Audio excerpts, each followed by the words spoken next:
Louange au Créateur de l'univers, salutations de paix, de vie, de force et de santé à tous. Après avoir parlé du racisme envers les Noirs de l'époque moderne à l'Antiquité, et avoir vu comment le peuple noir, le peuple originel, a été humilié, insulté, à propos de son intelligence soi-disant inférieure, à propos de son aspect soi-disant laid et repoussant, de son impiété et de sa sauvagerie selon les racistes à travers l'histoire, donc ces racistes qui sont vus comme des grands hommes jusqu'aujourd'hui, qui sont reconnus et connus mondialement, eh bien, nous, on se devait de ne pas se limiter à dire que ce ne sont que des mensonges et des calomnies racistes, car d'autres qui, pour beaucoup, font semblant de condamner le racisme, mais au fond d'eux, se disent que si au travers de 2000 ans d'histoire, tous ces grands noms de l'histoire ont considéré l'homme noir comme étant inférieur, c'est qu'il y a une certaine réalité. Ces hommes n'étaient pas tous du même pays ni de la même religion, mais ils ont dit la même chose sur les Noirs. C'est qu'il doit y avoir du vrai dans ces déclarations. Et poursuivre en disant, on aurait pu dire que c'était le racisme d'une autre époque, donc on aurait pu émettre certains doutes. Seulement, même à notre époque-ci, actuellement en plein XXIe siècle, il suffit de regarder l'Afrique et les Africains ou les Noirs partout sur Terre pour se dire que ces gens ont une infériorité intellectuelle. Et tout ça sans parler des tests de quotient intellectuel, de QI, qui le prouvent scientifiquement. Voilà le fond de la pensée de beaucoup d'antiracistes, qui lorsque on leur parle de la situation du sous-développement des Africains comme étant une preuve justement de cette infériorité, ils répondent non, il faut arrêter de croire que tous les peuples ont forcément besoin de se développer, avoir la technologie comme nous occidentaux. Peut-être que les Africains préfèrent vivre simplement en harmonie avec la nature sans avoir besoin de grandes idées complexes de démocratie ou de philosophie comme nous en Occident. Il faut les laisser tranquilles, il faut arrêter de voir le développement simplement sous l'angle de vue occidental. Ces antiracistes-là parlent comme si l'Occident a toujours été devant les autres peuples, en technologie, en philosophie, ou n'a jamais connu la sauvagerie, la barbarie ou le sous-développement du point de vue d'autres peuples dans l'Antiquité qui étaient plus avancés que eux. Alors, ces antiracistes-là défendent les Noirs en fait en les insultant. Comme si les Noirs qui vivent chez eux en Occident se disent on n'a pas besoin d'électricité, d'ordinateur, de voiture, de téléphone cellulaire ou toute autre technologie pour qu'ils se permettent de dire qu'en Afrique les peuples sont satisfaits du sous-développement et que c'est un mode de vie normal pour eux qui est adapté à leur conception de la vie et du monde. Comme si les Africains en Occident ne s'intéressent pas à avoir des iPhones, des iPads, des ordinateurs, etc. pour dire qu'en Afrique, ils n'ont pas besoin de tout cela. En tout cas, de tout ce qui est utile réellement, parce qu'il y a en effet des choses inutiles en Occident. Or, on sait que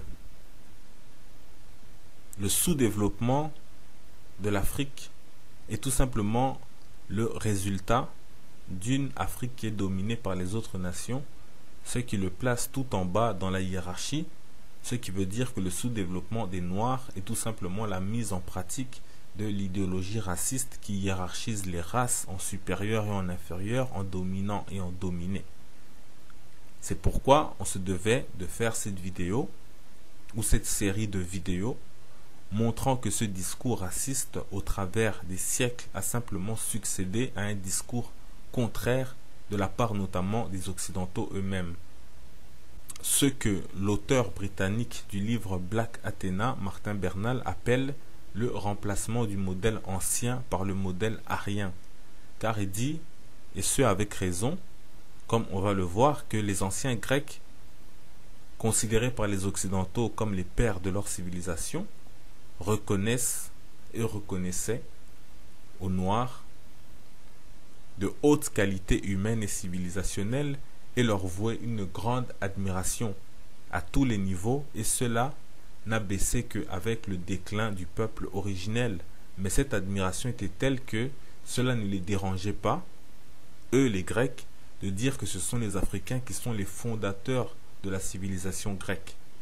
Et c'est donc ce modèle ancien qu'on se devait de révisiter pour montrer qu'il n'y a chez nous aucun sentiment de victimisation, mais aussi pour bien rappeler aux Noirs d'où viennent leurs vrais problèmes afin de mieux en apprécier les vraies solutions.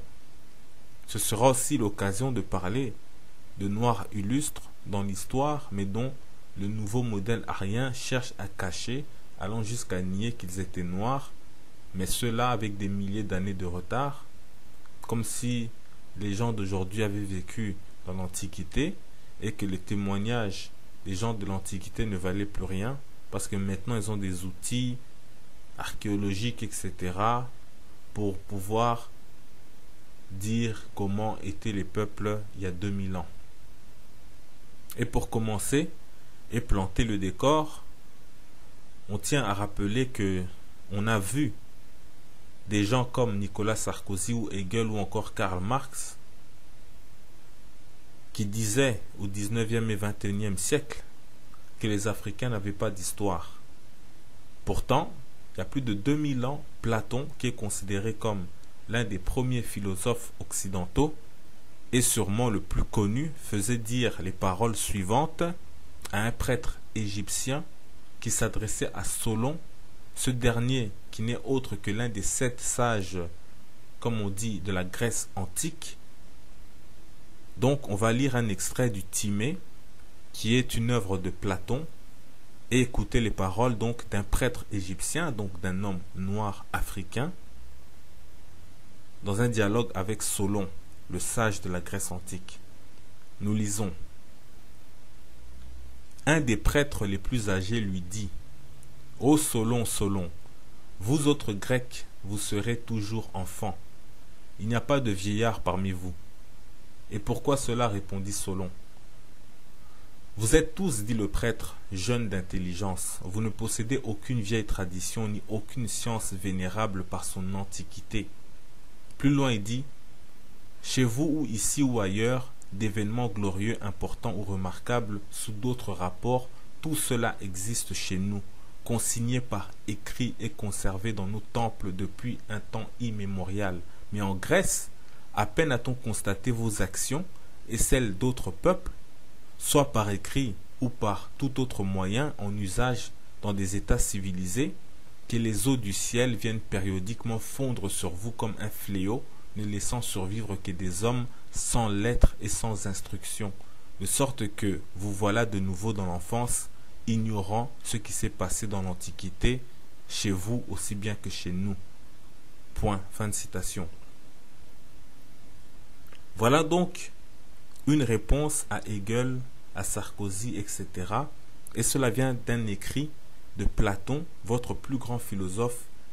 Et ces paroles sont adressées à Solon, dont Wikipédia nous dit qu'il est souvent considéré comme le père de la démocratie en Occident, de la démocratie occidentale dont on se vante qu'elle vient de la Grèce antique. Solon a voyagé notamment en Égypte pour apporter des lois dites démocratiques aux Grecs, une démocratie dont nous, en Égypte, on n'avait pas besoin. Cela faisait 3000 ans que notre système était stable et bien en place. Donc jamais un Grec ancien ne pouvait venir oser dire, comme on le voit aujourd'hui, aux Noirs africains, vous n'avez pas d'histoire, ou venir leur faire la leçon en disant que vous devez instaurer des institutions démocratiques, alors que Strabon, un autre Grec, un géographe, qui a vécu à 2000 ans, a dit la chose suivante. Les Égyptiens, établis dans une contrée parfaitement connue, forment un État régulier et civilisé au point que ces institutions sont universellement citées et proposées comme modèles. Point. Ça c'est dans Géographie, livre 17, sur l'Éthiopie et l'Égypte. Donc, Strabon nous dit que nos institutions africaines étaient universellement, donc par les nations du monde, citées et proposées comme modèles. Et contrairement aux Occidentaux d'aujourd'hui qui n'ont pas grand-chose à voir forcément avec les anciens Grecs, la Grèce antique ne cachait pas la noirceur des Égyptiens. Hérodote, par exemple, dans le premier livre non, dans son deuxième livre, Hérodote, qui est considéré comme le père de l'histoire, donc le premier historien occidental, dit: et lorsque ils ajoutent que cette colombe était noire, ils nous donnent à entendre que cette femme était égyptienne. Point. Ça, c'est Hérodote, livre 2, chapitre 57. Plus loin, il dit encore, et ça c'est toujours donc dans le même livre, ça c'est le chapitre 104, il dit: quoi qu'il en soit, il paraît que les Colchidiens sont égyptiens d'origine. Un peu plus bas, je le conjecturais aussi sur deux indices. Le premier, c'est qu'ils sont noirs et qu'ils ont les cheveux crépus. Fin de citation. Ce sont là des propos d'un homme qui a vécu au 5e siècle avant l'ère chrétienne. Donc rien à voir avec les africanistes du musée du Louvre qui parlent comme si eux, ils avaient 2500 ans. Que les Égyptiens étaient comme les Maghrébins actuels, etc. Des paroles comme celle de Hérodote, c'est donc cela le modèle ancien de la pensée occidentale. Car ils n'imaginaient pas que les Noirs allaient finir sous-développés comme aujourd'hui. Donc ils n'avaient rien à cacher. C'est là-bas qu'ils allaient apprendre. Plaute, dont Wikipédia nous dit il est né vers 254 avant l'ère chrétienne, et un auteur comique latin, donc le premier des grands écrivains de la littérature latine, donc lui il était romain. Voici les paroles qu'il fait dire à un de ses personnages dans une de ses œuvres intitulée Le Carthaginois.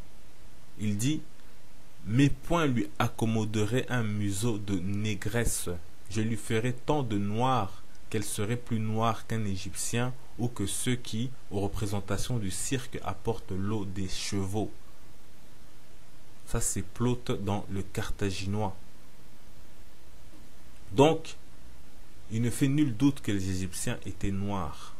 Et ça, on l'a d'ailleurs vu et revu dans différentes vidéos. Or, il se trouve que l'une des plus grandes qualités humaines est sans aucun doute la sagesse. Cette sagesse qui est liée étroitement à l'homme noir antique, dont l'Égyptien est le prototype. La Bible nous dit, dans le livre de Job, chapitre 9, versets 1 à 4, Job prit la parole et dit: je sais bien qu'il en est ainsi. Comment l'homme serait-il juste devant Dieu? S'il voulait contester avec lui sur 1000 choses, il ne pourrait répondre à une seule. À lui la sagesse et la toute-puissance, qui lui résisterait impunément. Et nous ajoutons que même à l'échelle humaine, on ne peut même pas contester en réalité avec un véritable sage. On lit encore dans Job, chapitre 12, versets 12 à 13. Dans les vieillards se trouve la sagesse, et dans une longue vie l'intelligence. En Dieu réside la sagesse et la puissance, le conseil et l'intelligence lui appartiennent. Point. Le peuple originel, comme on l'a vu et comme a essayé en fait de nous faire comprendre Platon, avait la sagesse car il était le vieillard des peuples. L'ancien, il était l'intelligent. Et ce que Platon a voulu montrer dans cette œuvre-là, on ne sait pas si ce sont des réelles paroles de Solon, puisque c'est Solon qui aurait raconté cela. Mais néanmoins, si Platon a pris la peine de mettre en scène un prêtre égyptien, c'est tout simplement pour donner de la crédibilité à ces paroles, parce que le Timée, c'est le livre dans lequel on parle du récit de l'Atlantide, ce continent qui aurait disparu avec un peuple surdéveloppé. Et donc il fallait que cela vienne de la bouche de prêtres égyptiens, parce qu'ils savaient que les Égyptiens étaient ce peuple qui archivait tout, qui avait de grandes bibliothèques, un grand savoir ancien, une ancienne civilisation.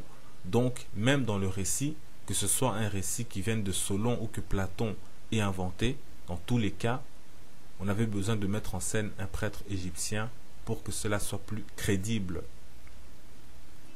Job chapitre 28 verset 18. Le corail et le cristal ne sont rien auprès d'elle. La sagesse vaut plus que les perles. Dans Job 28, 20, on pose la question. Donc, chapitre 28, versets 20 et 21. D'où vient donc la sagesse? Où est la demeure de l'intelligence? Elle est cachée aux yeux de tout vivant, elle est cachée aux oiseaux du ciel. Donc ici, on nous dit que la sagesse égale intelligence. Et voici la réponse que la Bible donne. Job, chapitre 28, verset 23. C'est Dieu qui en sait le chemin, c'est lui qui en connaît la demeure. Et Job, chapitre 28, verset 28. Puis il dit à l'homme, voici la crainte du Seigneur, c'est la sagesse. S'éloigner du mal, c'est l'intelligence. Fin de citation. Dire que l'homme noir est inférieur aux blancs ou aux autres peuples, comme ont fait les philosophes des Lumières, cela s'appelle manquer de sagesse et d'intelligence. C'est donc ne pas connaître ni craindre Dieu. Si seulement ces gens-là connaissaient la sagesse de l'homme noir, cette sagesse qui vient de la crainte du divin, cette sagesse antique, ils ne diraient jamais cela. Et d'ailleurs, si les faux pasteurs aussi savaient, lorsqu'ils traitent les Égyptiens d'idolâtres et de magiciens, alors qu'on sait tous dans la Bible que Dieu dit que l'Égypte est le peuple de Dieu dans Ésaïe 19, 25, mais lisons plutôt Actes des Apôtres, chapitre 7, verset 22, qui dit « Moïse fut instruit dans toute la sagesse des Égyptiens, et il était puissant en parole et en œuvre. » Point. Pour acquérir cette sagesse, les Égyptiens devaient connaître Dieu. Et voyons maintenant quel était le niveau de cette sagesse comparativement aux autres. La réponse est donnée par Hérodote, donc le père de l'histoire en Occident, qui dit toujours dans son livre 2 consacré à l'Égypte, au chapitre 160, « Sous le règne de ce prince, des ambassadeurs arrivèrent en Égypte de la part des Éléens. Ces peuples se vantaient d'avoir établi aux Jeux olympiques les règlements les plus justes et les plus beaux et s'imaginaient que les Égyptiens, même quoique les plus sages de tous les hommes, ne pourraient rien inventer de mieux. » Donc il dit que les Égyptiens même, quoique les plus sages de tous les hommes, ne pourraient rien inventer de mieux. Donc Hérodote, livre 2, chapitre 160. La suite de l'histoire d'ailleurs montre que les Égyptiens vont leur donner une petite leçon de sagesse, et ce même par rapport aux Jeux olympiques. Mais ici, on retiendra donc que les Égyptiens, donc des Noirs, étaient réputés de la bouche même des Grecs anciens comme étant les plus sages de tous les hommes. C'est pourquoi Joseph, dans la Bible, a été tant apprécié en Égypte car Dieu lui avait donné une sagesse supérieure. Genèse chapitre 41, verset 39. Et Pharaon dit à Joseph, puisque Dieu t'a fait connaître toutes ces choses, il n'y a personne qui soit aussi intelligent et aussi sage que toi. Et Actes des Apôtres le confirme. Actes chapitre 7, verset 10. Mais Dieu fut avec lui et le délivra de toutes ses tribulations. Il lui donna de la sagesse. Il lui fit trouver grâce devant Pharaon, roi d'Égypte, qu'il établit gouverneur d'Égypte et de toute sa maison. Fin de citation. Donc l'Égypte était compétente en matière de sagesse. Mais les Égyptiens sont des Noirs. Et ils sont aussi considérés comme étant éthiopiens, puisque éthiopien veut dire noir. Donc Diodore de Sicile dit la chose suivante. Il dit les Éthiopiens disent que les Égyptiens descendent d'une de leurs colonies. Et plus loin, les Éthiopiens allèguent encore beaucoup d'autres preuves de leur antiquité et de leur colonie égyptienne. Fin de citation, ça c'est Diodore de Sicile dans son livre 3 au chapitre 3. Ainsi, il ne serait pas étonnant que les Éthiopiens soient aussi considérés comme les plus sages des hommes. Or, Éthiopien veut dire un homme noir. Wikipédia nous dit, dans la mythologie grecque, on appelle le plus souvent Éthiopiens les peuples d'Afrique au sud de l'Égypte. Ayant une couleur de peau noire, ce nom signifie visage brûlé.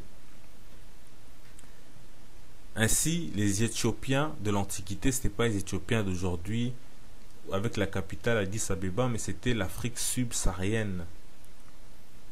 Les Éthiopiens, enfin, entre autres, il n'y a pas que ça, puisqu'on a vu que c'est aussi l'Arabie madianite et tout ça, mais ça représentait en gros ce qu'aujourd'hui on dirait l'Afrique subsaharienne, les Noirs d'Afrique, puisqu'on sait qu'il y a des Noirs ailleurs qu'en Afrique.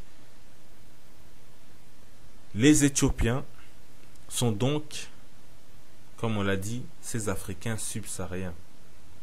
Ceux-là même dont on dit aujourd'hui qu'ils sont les hommes les plus faibles en intelligence et qui sont les plus inférieurs aux autres, soi-disant de manière scientifique et en observant leur situation qui en réalité, on le reconnaît, est critique.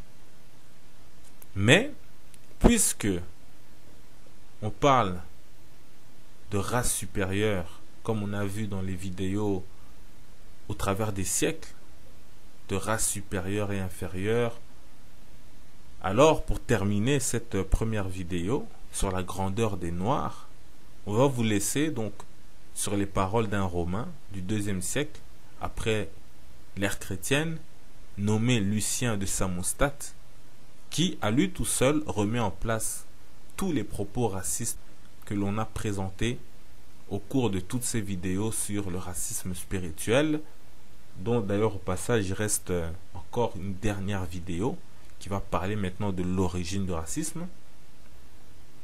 Eh bien, on va donc vous laisser méditer le pourquoi de ces paroles que Lucien de Samostate dit au tout début de son livre Astrologie. Voici donc ces paroles à propos de l'astrologie. Il dit: ce sont les Éthiopiens qui, les premiers, ont fait part aux hommes de cette découverte. Ils y furent conduits et par la sagesse particulière à leur nation, et par la sagesse particulière à leur nation, les Éthiopiens étant pour le reste supérieurs aux autres peuples. Étant pour le reste supérieurs aux autres peuples. Et par la situation avantageuse de leur pays, un calme, une sérénité continuelle les environnent. Ils ne sont point assujettis aux vicissitudes des saisons, ils habitent sous une température uniforme, etc. Mais on retiendra qu'il a dit les Éthiopiens étant pour le reste supérieurs aux autres peuples. Donc c'est Lucien de Samostate dans Astrologie. Et donc on s'arrête ici. Ainsi, vous voyez bien donc que le discours envers les Noirs n'a pas toujours été celui instauré plus tard par l'idéologie raciste ou, comme dirait Martin Bernal, le modèle arien qui a remplacé le modèle ancien dont nous venons de voir un petit aperçu. Cette vidéo n'est que le début des témoignages et d'éloges antiques envers le peuple noir, le peuple originel, le peuple de Dieu. Cette vidéo s'achève. Paix, vie, force et santé en salutation.